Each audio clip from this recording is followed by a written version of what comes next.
All right. Hope this is working again. We're trying a little bit different process today, different place I'm at, and also a little bit different sound and everything. So may or may not work out, but we'll see how it goes. Episode 76, Between Two Wheels podcast. This is your host, Tyler Janke, coming to you on stage 4 of the Tour de France. We had stage 4, La Boelle to Zarzou, 192 kilometers. Talked about this one just shortly yesterday. Pretty much going to be a sprinter's day. So you're looking at a Cat 4 climb of the Côte de Saint-Jean-le-Poirier at 800 meters, 7.8%. Came at the 135.5 kilometer point. There was a bonus 155 kilometers from the finish, and there was also that sprint at 97.5.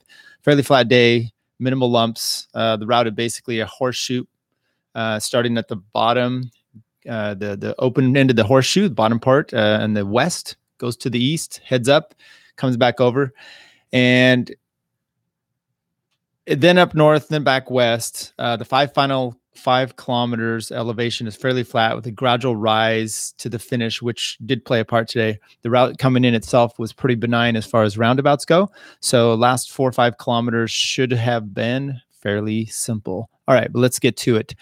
Start info. La Boelle. It's commonly referred to as La Boelle. It's a commune in the Loire with beautiful villas, casinos, luxury hotels, and an original mix of old Breton. It's known to be a home to high French society's seaside residents. Exciting. A little bit more exciting, during World War II, it was formed as part of a protective stretch of coast leading to the nearby harbor city, Saint-Sanger, home of one of the biggest U-boat stations for the Germans that they ever built. Battleship Tirpitz, one of the 2 Bismarck-class ships built for German Kriegsmarine during World War II. So maybe a little nefarious background there. All right. Stage end info. Zarzou, it's a commune in Brittany, southwestern France. Big part. The mayor is from 2018 to 2014. David Laprentier. He's the current UCI president. So there were some comments by Dave Brailsford about the, hey, he needs to construct the UCI a little bit different than he would if he's a mayor, a local mayor. And I think that was the dig. So they ended up there today. All right. So what happened on today's stage? Stage 4 highlights. Break of 4 gets up the road. Around 7-minute lead at some point. The sprinters teams kind of start to amass, licking their lips for a bunch finish. About 7K to go. The 4 escapees are still a minute out.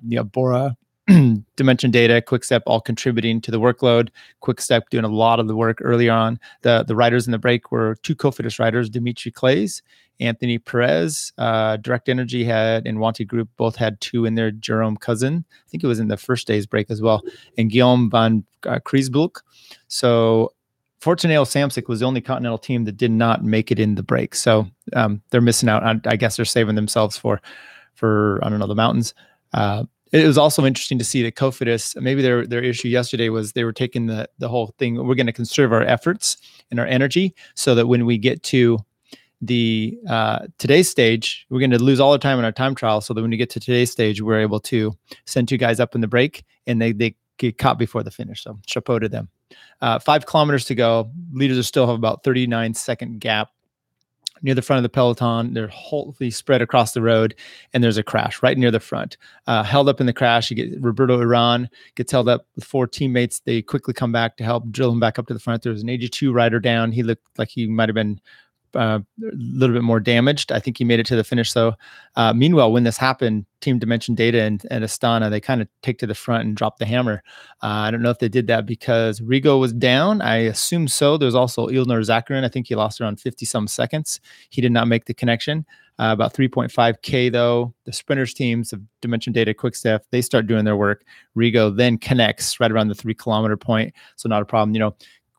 EF Education First, they don't have a sprinter in the mix, so they're able to basically come right online and send their guys back, connect to him, and bring him up without having to try to regain their time for the front.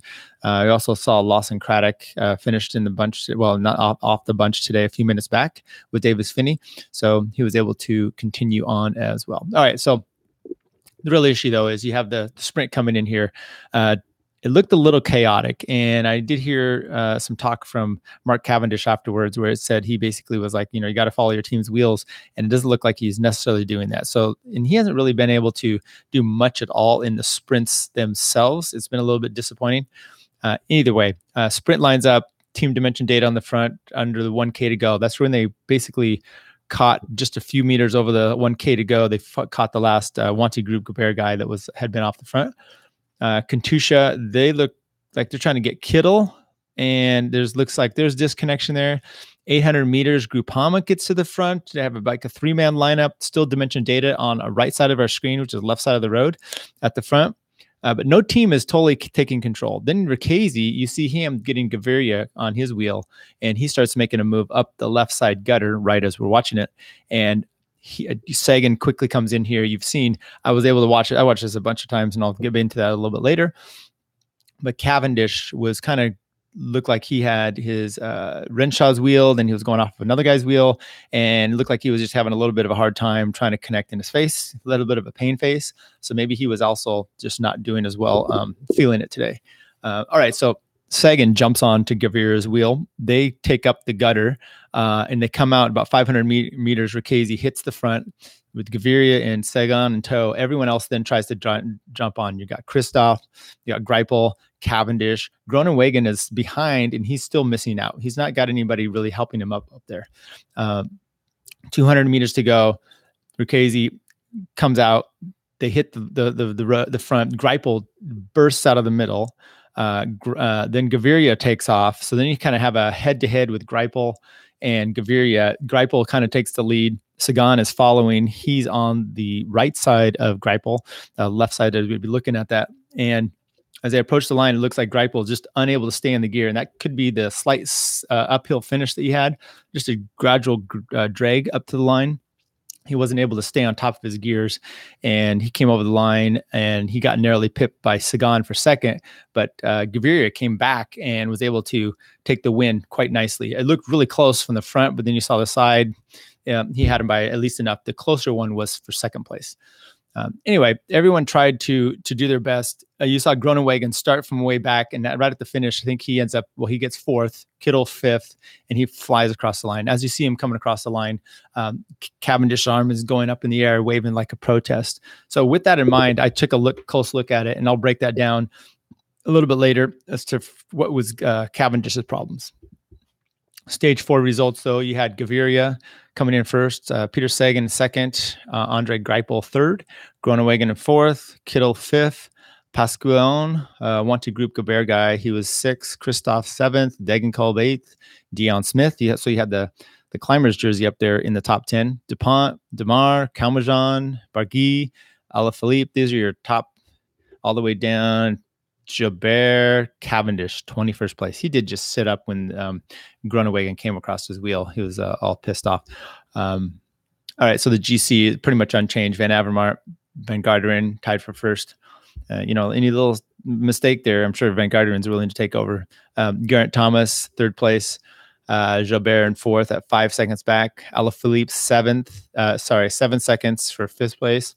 We'll talk about him because I think coming up tomorrow, you look at these guys here in the top, all the way down to Rigoberto Urán at 10th. Top 20 is still Bardet.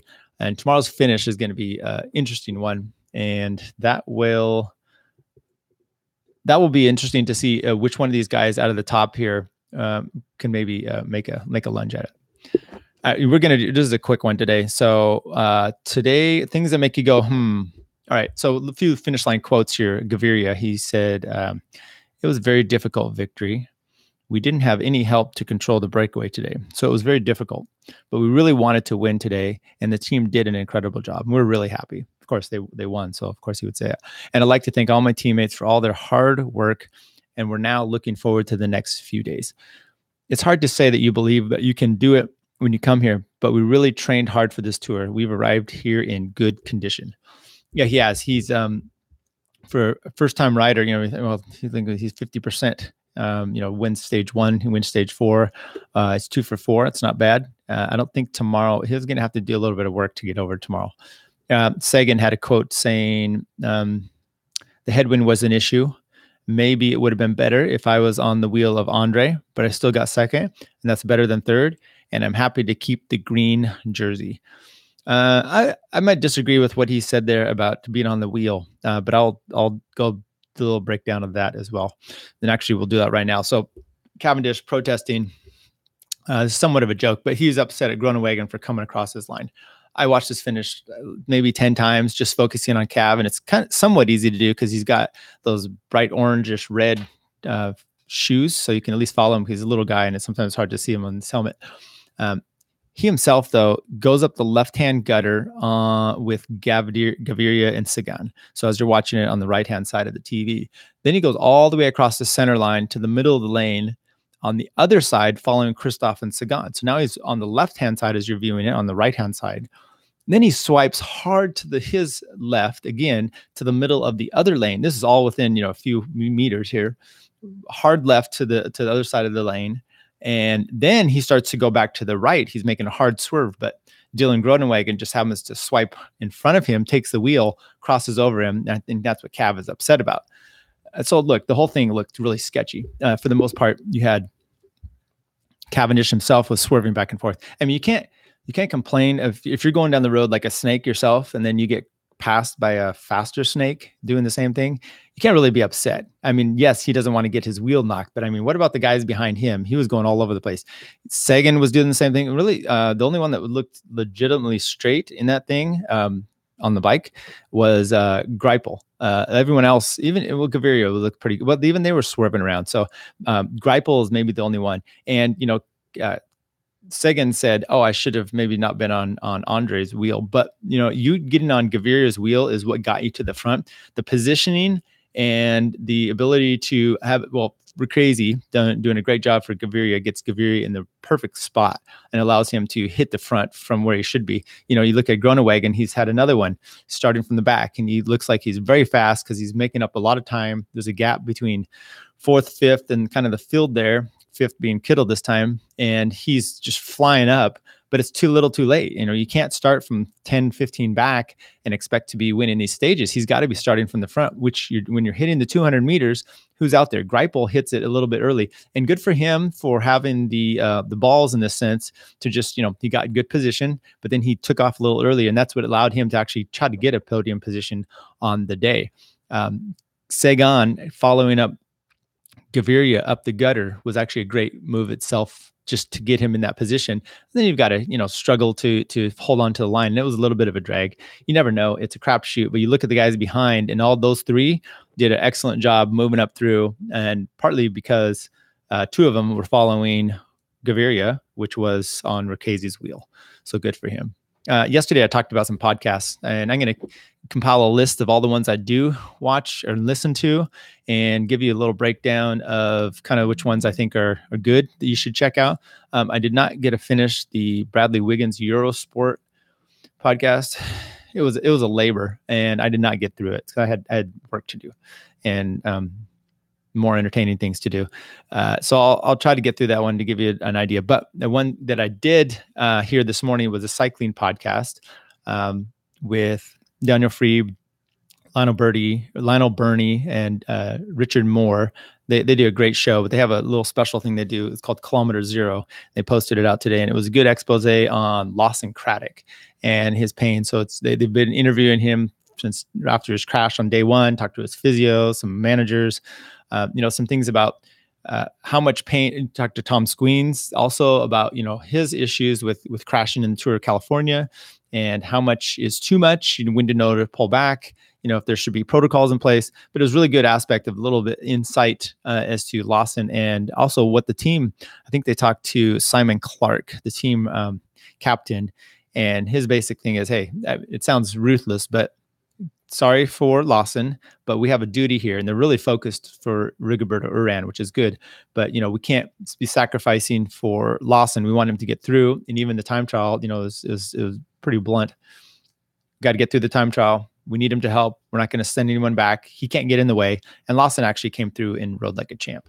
But pretty good podcast for what it's worth. All right, so coming up tomorrow, preview of tomorrow's stage. Transfer day today, they do a little bit of a transfer up to the northwest to Lorient.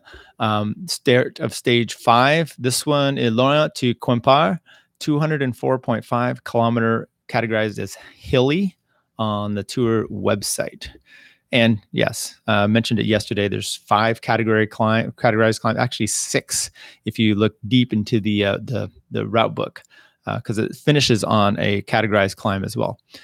We have a sprint spot, a 92.5 kilometer point prior to the climbs. And although the elevation going into there is, it's gradually all the way up until you get to the sprint. I mean, they start like almost sea level, and then they're up, a few 300 meters. So it's hilly. It's not climby, as far as it's not a tour, a high alpine pass day, but it definitely will work these guys over.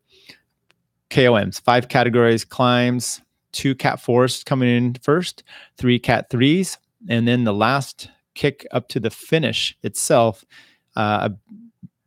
It's a Côte de something or other. So I don't know, maybe it's not a categorized climb, but it looks just as bad as some of these other ones. 192.5 kilometer point. You have the bonus time bonuses.